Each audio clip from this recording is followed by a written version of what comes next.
Hi, this is Amy and I'm here today to talk to you about Bring Your Own Technology, and this video is for parents. If you'd like to contact me, my email address is amayor@huntsville-isd.org, and I'm the Director of Staff Development and District Initiatives for Huntsville ISD. So what I'd like to do today is show you some different ways your students can use technology for educational purposes in their classroom. Most of these tools we're going to talk about look at ways to use all different types of technology in the classroom. So not just a netbook, not just a cell phone, but all different types of technology can be used with these tools. And when that's not true, I'll specify for you. So the first way I'd like us to look at today is that students can provide feedback. A big challenge that teachers face in the classroom is that often they really can't tell whether or not your students understand what they're talking about. So with tools like Poll Everywhere, teachers can very easily set up a poll that will show live results on the screen while students answer. So here's an example that we'll use in a parent meeting that we're having this evening, and parents will be able to text in an answer or put in an answer at this website right here, and we'll see the results live on the screen.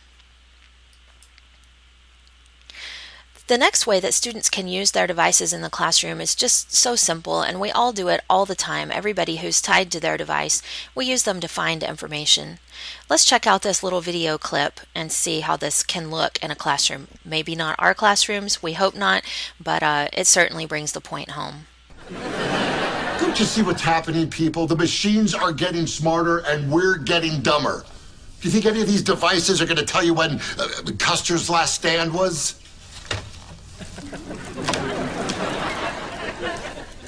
1876.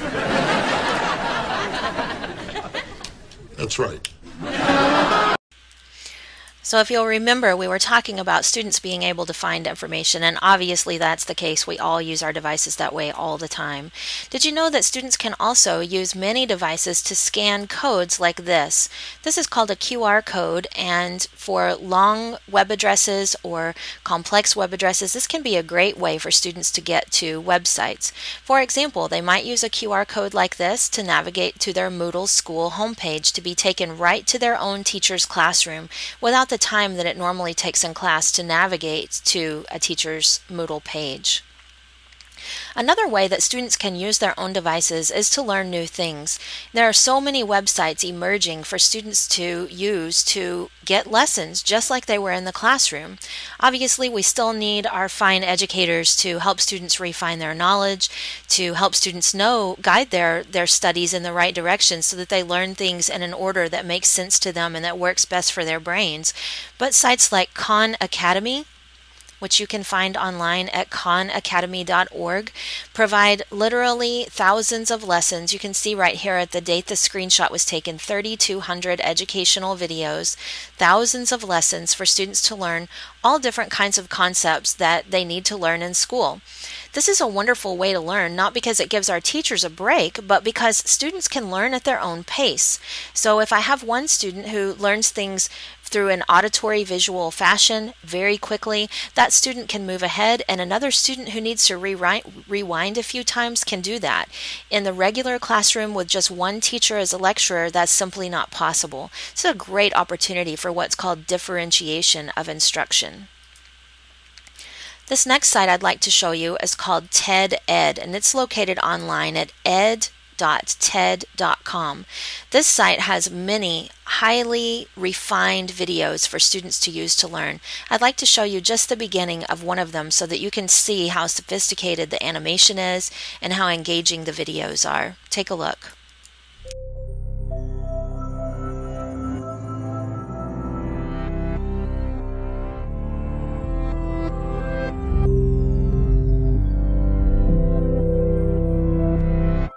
You probably already know that everything is made up of little tiny things called atoms.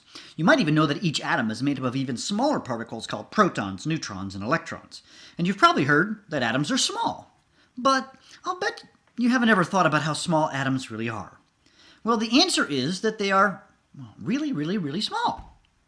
So you ask, just how small are atoms? Well, to understand this, let's ask this question. How many atoms are in a grapefruit? Well, let's assume that the grapefruit is made up of only nitrogen atoms, which isn't at all true, but there are nitrogen atoms in a grapefruit. Well, to help you visualize this, let's blow up.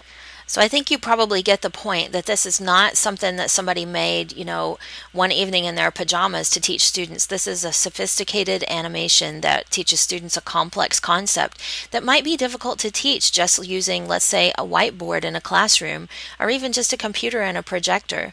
So this is a wonderful resource we can bring into our classrooms. Let's talk about taking notes. So this is a skill that we're all familiar with from school also, but taking notes has really changed and gotten much more sophisticated. Using tools like Evernote, we can take notes that are pictures, we can take notes that are sounds, that are maps, that have geolocations, for example, and we can store all of the notes that we take automatically to our device and to a server in the cloud. So let's say we end up somewhere without our smartphone, we can log in on any computer and we can see our notes. We can also use tools like Evernote Peek, which you see advertised right here, to turn our own notes into flashcards. So that's a pretty neat option also. This is what Evernote looks like when you get your notebook filled up with lots of stuff like mine is. So it's a quite neat system. It also teaches us a lot about organization. Google Docs is another tool that we'll have available to us in Huntsville ISD. This allows students to take notes collaboratively. So unlike that old world where we're just taking notes all alone by ourselves and maybe not seeing what anybody else thinks about a topic, this lets us communicate while we take notes. It's a very powerful tool for learning and really helps things stick in our brains.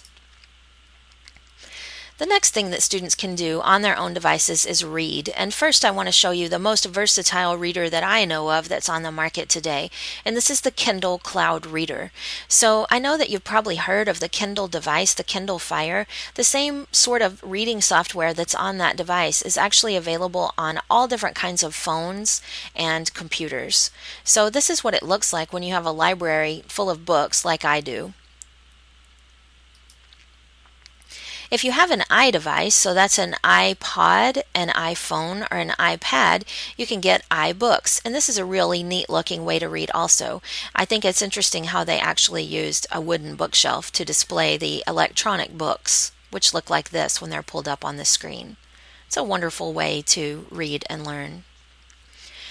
I know you may have had to purchase a calculator for your students to use in school, or they may have had to check one out from the school. There are lots of different pretty sophisticated calculators that are available on all different kinds of devices. These are just a couple of screenshots I took from my phone, but many different devices have different calculators available in their app stores. Communication is such an important part of what we do in school, and I'd like to show you this one tool that's called Class Parrot. So probably you use text messaging, you probably even use it with your children, and text messaging is a great way for students to keep in touch with teachers and vice versa. However, it's not really safe and sometimes not advisable for teachers to give the phone numbers to students and for teachers to have students' phone numbers. So what Class Parrot does is work as an intermediary so that students sign up for Class Parrot and teachers text students through the website. So it's a little bit of extra level of safety for your students to use here, and they're not just texting out to a phone number, which maybe they get a wrong number. It's just not a good environment. So services like this can let us sign in, students just text a code, and teachers and students can start communicating, and parents can join in too if they would like to receive extra notifications. Let's talk about planners. So every year we've probably been buying a paper planner for our students to use to keep track of their studies. That's not really a very realistic way to keep track of everything though now, is it? I know I don't use one for my job anymore and haven't in a great number of years. So let's look at some ways that we can use our devices to work as planners. So every device on the market today, or most everyone, has got some kind of a tool that you can use as a planner. It looks nice, it looks very organized, it's really easy for us to keep track of what's going on. So here's a Google Calendar that I made to kind of simulate what this might look like to a student. We can color code it. Makes it easy to see what's coming up, what we need to study for, and to be prepared. This is a long-term way for students to learn to plan as well. Let's talk about collaboration. We already talked about in our note-taking section how important collaboration is for learning. This is an environment called Edmodo, and Edmodo looks a lot like other social networking tools, but the difference between Edmodo and other tools is that this tool is made for education. It is safe, it is confined to a single classroom with a single teacher, yet it has a lot of features that help students and teachers communicate with each other about academic subjects. This is a Google document, and Google Documents let students work together. We already talked about those in our note-taking section, but I wanted to show you what it looks like when multiple people are working together in a document. So here I'm typing on this top line. A teacher I know named Jennifer Rupert's typing right here.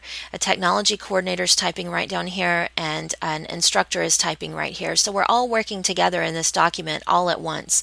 This is a powerful tool for learning. Probably the most important thing that our students can do with their devices is to create things, and that's where this tool called Animoto comes in. It's a wonderful way for students to express what they know. They can make beautiful videos using pictures that they've taken or found and concepts that they think of themselves. This is the most important reason why we need students to bring their own devices to school to supplement school-owned devices. I know that many parents have questions about classroom management. How is this going to work for my student in the classroom? Well, a teacher who I know who's been using Bring Your Own Technology for over a year at his campus says it really is quite simple. He has a lamp in his room. When the lamp is on, the technology is out and can be used for instructional purposes. He's always monitoring the classroom, walking in amongst the students, listening to conversations, helping, observing. When the lamp is off, those phones are face up on the desk. Now, there's some difference of opinion about whether we do face up or face down. His opinion was face up so that we see what's going on that phone. We're not receiving text messages from people outside school unrelated to what we're doing with our classwork when the phone is face up or on the desk. If it's in our pocket, we maybe can try to sneak it out and look at it, but if everybody's phone is out on the desk because we're doing an instructional activity that doesn't involve our own technology at that moment, then it's clearly visible to the teacher and everyone else in the room. I hope you've learned a few things about how technology could be used in our classrooms in Huntsville ISD. Please let me know if you have any questions or if any issues arrive that I can possibly help with. Again, my email address is amayor@huntsville-isd.org. Thanks and have a great day.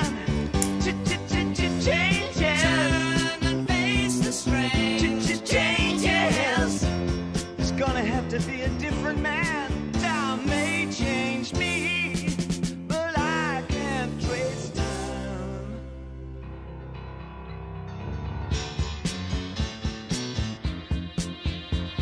Yeah. I watch the ripples change the size, but never leave the stream of warm permanent sand. So the